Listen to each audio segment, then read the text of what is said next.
So welcome back, Nero di Verena channel here. I'm so sorry because probably some of you already saw a video like this. I made this video probably 2 months ago, but I got a few problems, so I decided to make a new fresh one.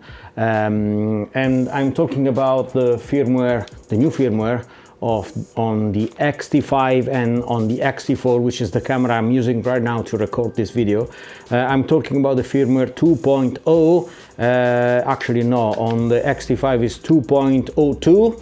Probably they're gonna fix small bugs.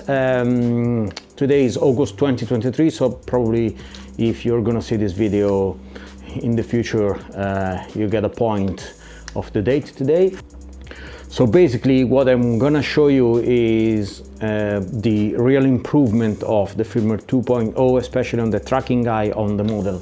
I have to say thank you so much to Eleonora because she was a model for me and was the first shooting of her, so thank you so much, Eleonora, to choose me as your first photographer. But I definitely promise I'm gonna get a lot of shooting with Eleonora because she's absolutely outstanding. And then thank you also to Anastasia. She's a professional model, and I got a shooting with her 2 days ago, if I remember well. Yeah, 2 days ago. My memory. So I'm going to show you, so I put my Insta360 right here so I can record the live view on the X-T5. So hopefully you will see how is the green square follow the eye of the model, and basically I never miss one shot with them. I did this thing with two models because with Eleonora my focus was to make a video specific in that way, but I didn't realize it was a really bright sunny day, so sometime I got the reflection of the sun into the viewfinder and you won't see the green square follow the eye. So thank you, Anastasia, because she decided to be part of these things as well. So the first part of the video I'm going to show you on the road how the tracking eye is following the model, and then I will show you how I edit probably this picture, this portrait, in cinematic mode, because urban, street and cinematic still my main styles. So if you're interested, I will show you my full entire process in Lightroom from start to ending. Yeah, I think I'm gonna use this portrait as well. So I already talked too much. Thank you so much again to watch this video. I would be happy to show you the final print, but I didn't make it yet. So probably in the future, if you're interested, I'm going to show you how I print in fine art, something like this portrait or other portrait I made with them. During the video you're gonna show a carousel of the best image of the day with Eleonora and Anastasia. Thank you so much again. I already talked too much. Jump on the road. So as you can see here, I'm on the road, and you can see the little green square is not gonna miss the eye of the model, even if she's moving, even if she's taking in and out and on and off the glasses. Just remember and make sure you have the face and auto detection on, because I miss a couple of shots because involuntarily I probably turn it off touching some custom button. Again, you're gonna see with Anastasia the light was not the best because we was indoor and she's wearing glasses again. She's moving left and right, so actually I'm really happy about this new firmware and new tracking of the camera.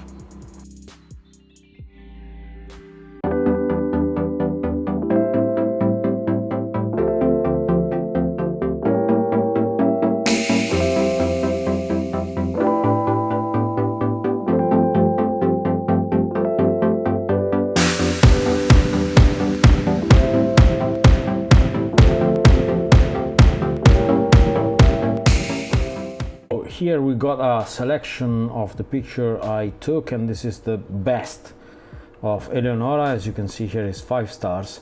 We are in Lightroom, and I just want to show you, at least at first, the details of the camera and the lens. I've used basically the 56mm, the version 2. It's the WR 800 ISO and f2.8.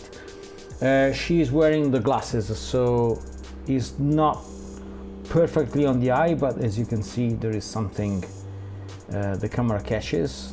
Definitely the details here. I will show probably here.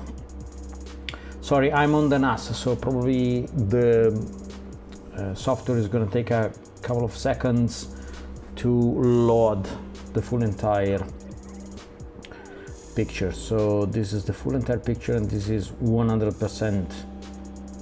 As you can see here, I still use basically more or less the same settings on the camera. Here there's another one. Actually, the thing I'm telling you right now, it's missing the eye here is quite impossible. I think it's gonna load something. No, this is one I miss. Sometimes it jumps on the other eye. So this is better, and actually probably this is the picture I want to show you. No, this one is. This is the picture I want to show you, the full entire process of develop. Again, missing the eye is quite hard with the new firmware, and this is why I love about this camera and the new firmware. So thank you, Fuji. Yeah, sorry, I'm on the NAS, so it's gonna take a few seconds to properly load the file, but when it's loaded, you're not gonna miss any details. I think you got the point, and so I think it's time to go to show you how I edit some of the image. Just a couple of images of Anastasia before jump to the editing, and because I think you have to see this. This is 100% and this is 200%. The light condition was a little bit better compared to Eleonora shoot. As you can see, f2.8, 400 ISO, and again missing the eye. It's quite impossible, but here, as you can see, he jumped on this eye. I don't know how I can fix it, because the eye detection is automatic. I leave it that way because I don't know. So the model is moving a lot. If you are sure the model is still on the same size, you can fix and force the camera to put the focus on the right, on the left eye. It doesn't, it's totally up to you. But because, as you can see here, she's moving from left to right to, there is no way, she's a professional model, so I didn't tell her how to pose. She did basically automatic with no information. She did by her own, and I follow her because I trust her a lot. But this could be an issue just in case you want to use this firmware, especially when the aperture is very wide aperture, like f2, f1.8, f4, something like that. So just in case, to let you know this. Jump in Lightroom. As you can see here, I'm using collection. If you don't use collection, please check out how powerful are the collection in Lightroom, because it's the best way you can use to catalog and setting your picture. Like we have here Anastasia and Eleonora picture, so you're gonna find very quickly which one is the best picture you got. Like with Eleonora, we took 181 pictures in the day. The selected are 66. It's quite a good ranking. Basically, one picture every 3 pictures is good, because, for example, let me show you what I'm talking about. So we got 1, 2, 3, 4, 5, and 6 similar picture, right? You're gonna select one, maybe 2 of them, and you're gonna work basically on just on the 5 stars of those pictures. So why you have to losing time to work every single picture, right? So but here with the collection, it's very straight. You're gonna go just on the top means 5 stars of the selected, and here we go. I mean, I took 6 pictures similar to this one, okay? Maybe I really like 2 of them, so I selected 2, and well, in this case 2 of picture was 5 stars, but maybe you just want to work on the best of the best. Jump to our picture I mentioned early to show you my develop mode from the start to the end.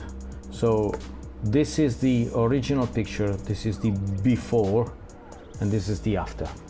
The first thing I do when I open a new image, or I start to work or develop an image, is go here on the healing tool. Eleonora got a very wonderful, perfect skin, so I didn't work so much to remove some imperfection like blemish or something. I probably can go right here and remove this, but this is really, Eleonora helped me a lot in this way, because she got out seriously a wonderful, perfect skin. Then, before do anything else, I jump to the masking mode, and I don't know if I assuming you already know this tool. Basically is creating a new mask, selected people, give her a couple of seconds, and the AI inside of Lightroom is gonna find the person. So facial skin, body skin, eyebrows, eyes, sclera, iris, lips, hair, clothes, whatever you want. The mask I usually use are face, body, of course, just to match all the skin. The iris, because Eleonora got a very wonderful eyes, so I want to emphasize a little bit. And then those are just a couple of minimal correction in general. Sometimes I use the mask even on the hair, but in this case I was not particularly interested to work on her hair. Face, as you can see, I got my already got my personal settings. I'm going to show you what I did. Means sometime I increase the skin, but not every time, not in this particular time. Basically I open a little bit the black on the curve, maintaining the darkness of the shadow into the skin. I remove the clarity a little bit, and I slightly, as you can see, is minus 15, sorry my English, the texture.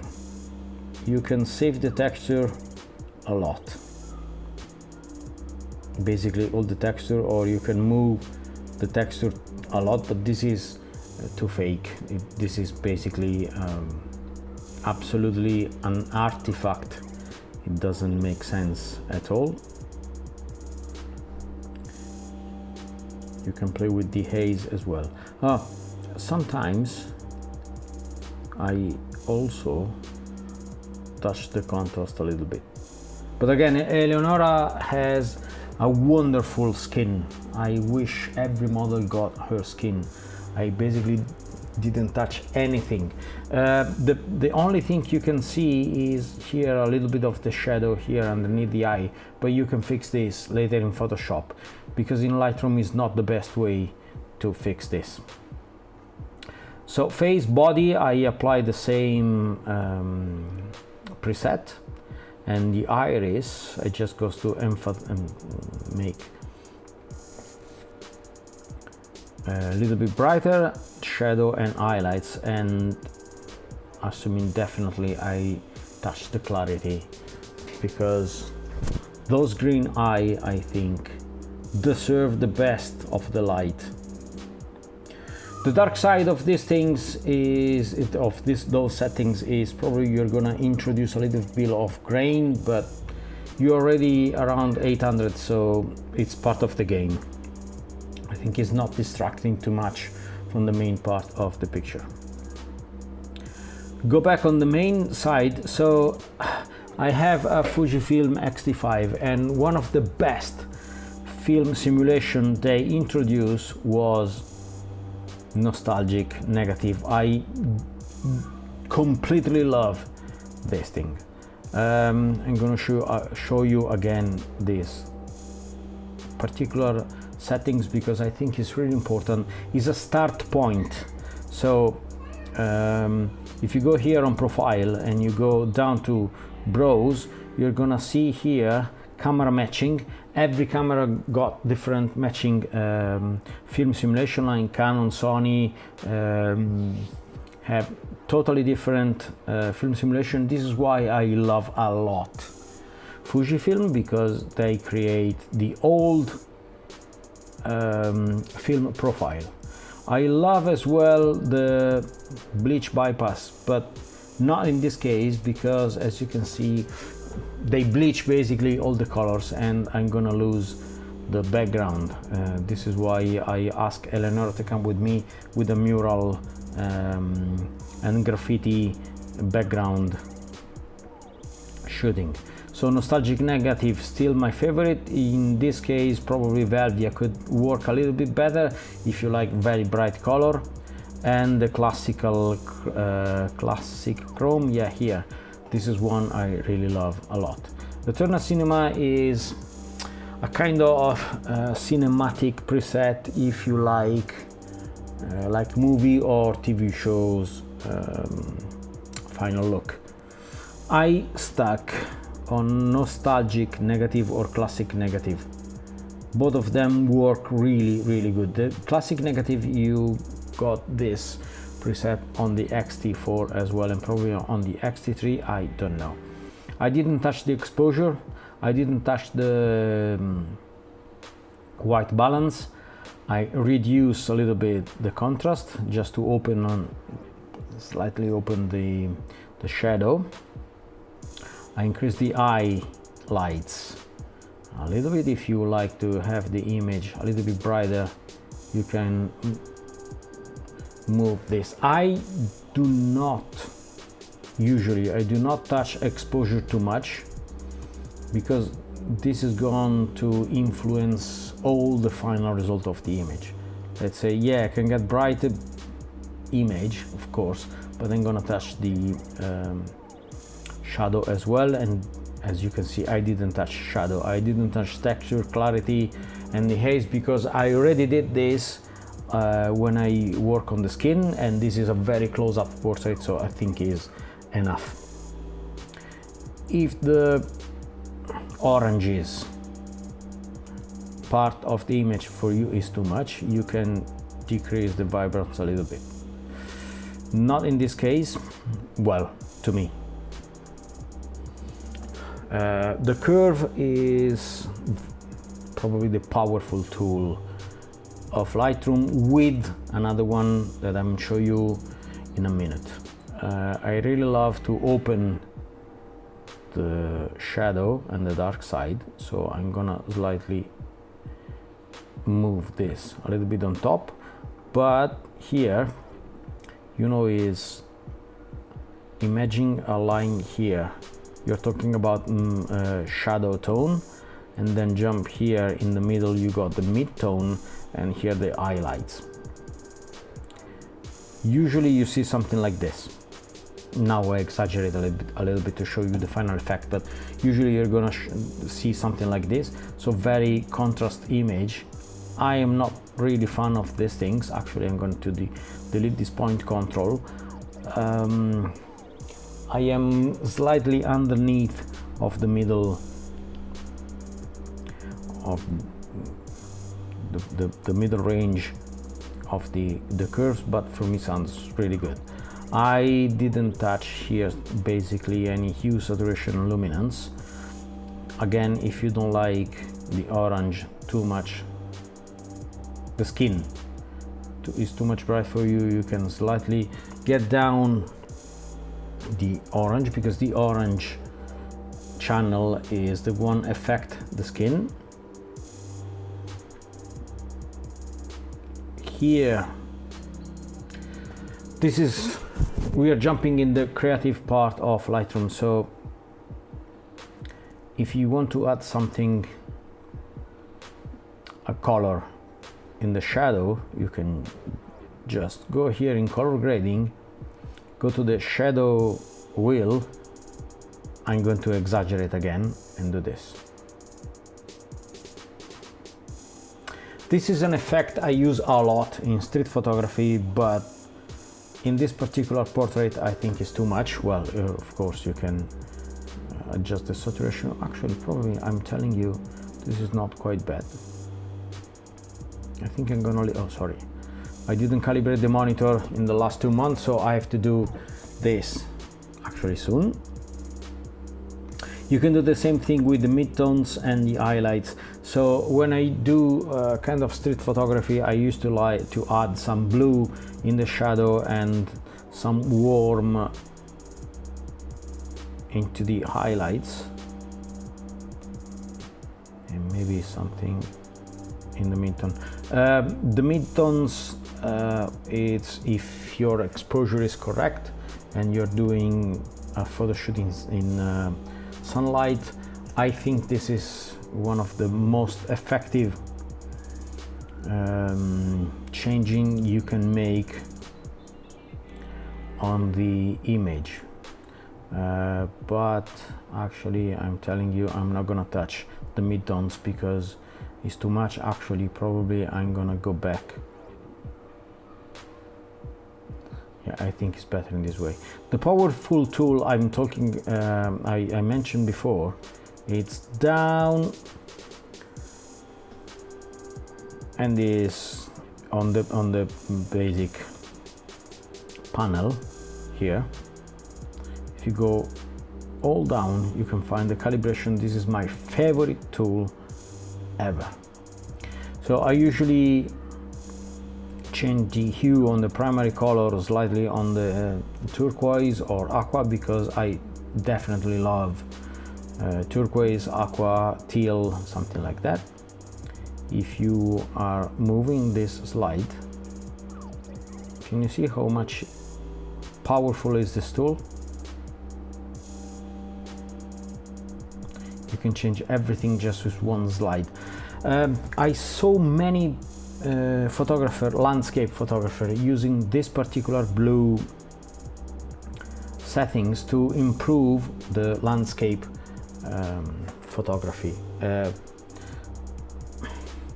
I can tell you, sometime I use a lot this tool, but not in this particular case. The only thing I made, as I mentioned before, it's reduce the saturation on the red -10. I'm telling you what happens if I completely go down. Probably you're gonna like this final look. It's similar to Eternal look, or it's similar to bypass bleach. You can play because every picture is different, so I think this sounds good to me. The green, I don't know if you know, I'm a painter, and when I have to paint a portrait, I have to use green and blue to the shadow part of the portrait, like this part of the face, underneath the eyes, underneath the nose, in this part of the top. The green is effective a lot.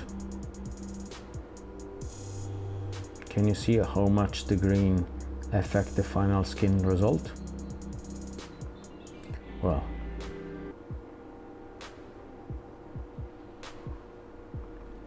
so this is something, the green slides are the two slides I use to fix the final look of the skin in a portrait. As you can see, there is not so many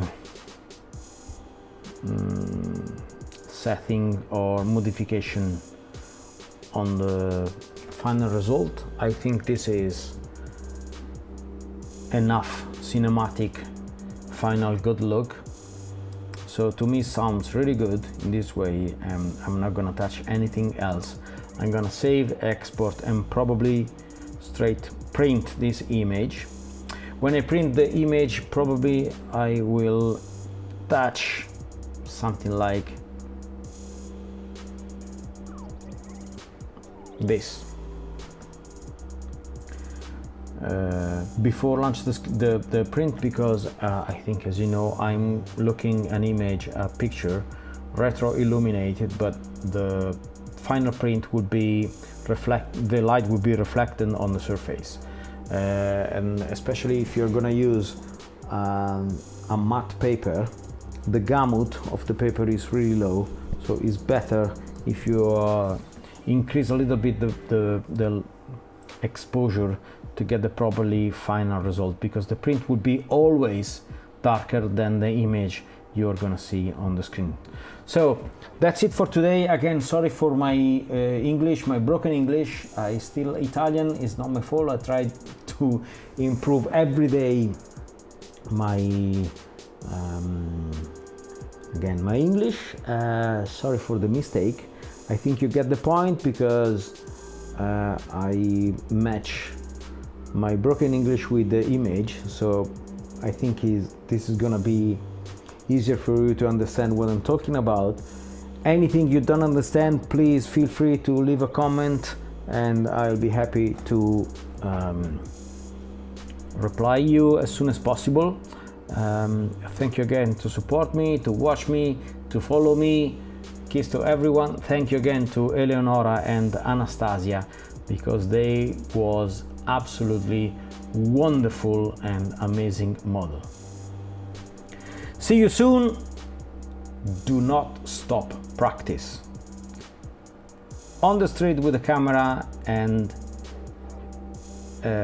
behind your computer, because like or not, post-production today is part of the image final develop.